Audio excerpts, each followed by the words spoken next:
Stories like that of the alleged murder of journalist Jamal Khashoggi by the Saudi Arabian government may make you think that autocrats and human rights violations are increasingly becoming the norm. But Human Rights Watch is actually optimistic. Despite both the United States and Britain withdrawing from their traditional leading role in defending democracy and civil rights, the advocacy group's annual report says countries like Germany are, quote, pushing back. As the US and the UK have retreated from the stage of meaningful human rights respecting foreign policy, Germany has started to fill the gap. It's not enough, and we want Germany to do much more, but we have seen that Germany has criticized openly and loudly the presidents of Turkey, the presidents of China, of Russia, and Trump, of course. Another good example is Germany's response to Saudi Arabia's human rights violations. Shocked by the brutality of the Khashoggi killing, the German government suspended the sales of arms to the kingdom and expelled some Saudi diplomats. The US took no such measures to distance itself from the Saudi Arabian regime. Let's go through the report then with Kenneth Roth. He's a Human Rights Watch Executive Director. Welcome to DW. Thanks for having me. So you've introduced your report here in Germany for the first time. Why? Well, we saw Germany as playing a very important leadership role in defending human rights. It's partly that Germany is joining the UN Security Council for the next 2 years. But if you look around the world, the traditional major powers were largely absent. You know, Trump was not going to promote human rights. He was too busy embracing friendly autocrats. Britain was utterly preoccupied by Brexit. French President Macron talked a good game, but often didn't implement it. And so we looked to Germany, and indeed, Angela Merkel, the chancellor, delivered in some very important respects. So if you look back over the last year, she was a key part of the pressure put on Hungary, where the European Union actually has begun sanctions proceedings because of Viktor Orban's illiberal democracy.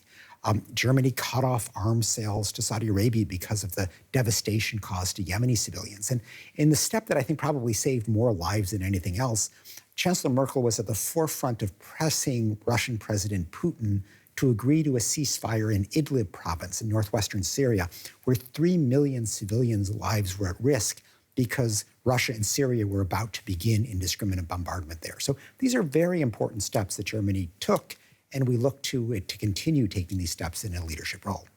So tell us about the most striking conclusion of this report. I said at the start of the programme that you're saying that the world is getting better at dealing with human rights abusers. Yeah, I mean, our thesis was a little bit different. In other words, obviously the autocrats capture the headlines. And so you get, you know, Orban or Erdogan or Bolsonaro or Trump. They get a lot of media attention. But when we look back over the last year, the real development, in our view, was the emergence of a very powerful resistance, a human rights counterattack. And not just in the easy places. We saw this in the toughest places. I mean, I just mentioned Syria. We saw it in Yemen, where pressure on Saudi Arabia got it to agree now to a ceasefire around Hodeidah port in northwestern Yemen, which is key to easing the famine. We saw it in the case of Myanmar, where the ethnic cleansing of 700,000 Rohingya Muslims was met this year by the UN Human Rights Council for the very first time ever, launching a high-power investigation to identify perpetrators, collect the evidence, and begin building cases for prosecution. Mm-hmm. So, you know, this, and you can go on and on. I mean, in Latin America, a group of Latin American governments for the first time got the UN Human Rights Council to condemn Maduro's repression of Venezuela. Except it's always reactive, isn't it? And it's reactive by external bodies who launch investigations, but whose results we won't see for years, perhaps decades. Well, I should say, first of all... Meanwhile, people are dying. Yeah. I mean, first of all, it was sometimes domestic. In other words, you had big popular uprisings in Poland and Hungary, which were very important. You have voters ousting corrupt autocrats in Malaysia, Armenia, the Maldives, popular pressure leading to a reformist prime minister in Ethiopia.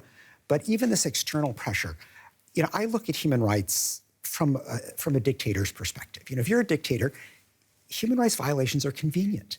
They're a way to stay in power. They're a way to fatten your wallet. They're a way to pay off your cronies. The job of the human rights movement is to increase the cost of human rights violations, because we know over time that even autocrats are rational. And if you change the cost-benefit analysis enough, that will force them to curb their abuses. That's what this last year has shown is possible.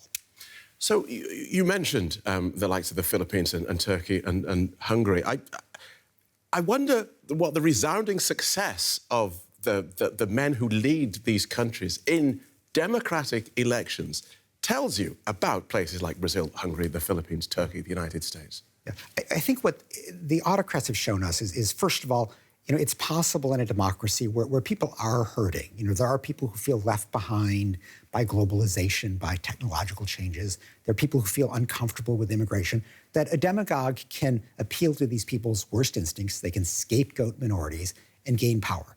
What then makes the autocrats particularly dangerous is that they all follow the same playbook. They all then begin to undermine the checks and balances on executive authority. So that means compromising the independence of the judiciary. It means silencing the media. It means reining in the civic groups.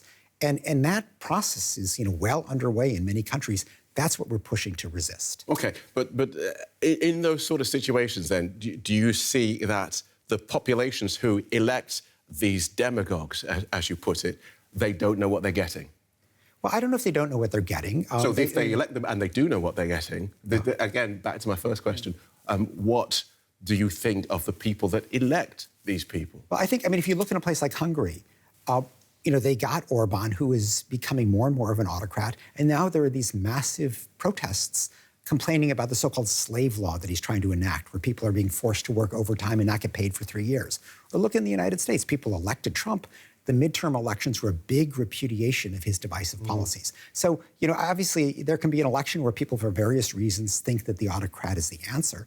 But when they start seeing how this plays out, how often the autocrat serves his own perpetuation of power rather than the people, they tend to turn around against the person. Very interesting. Thank you for joining us. Thank you. Kenneth Roth from Human Rights Watch. Thank you. Thank you.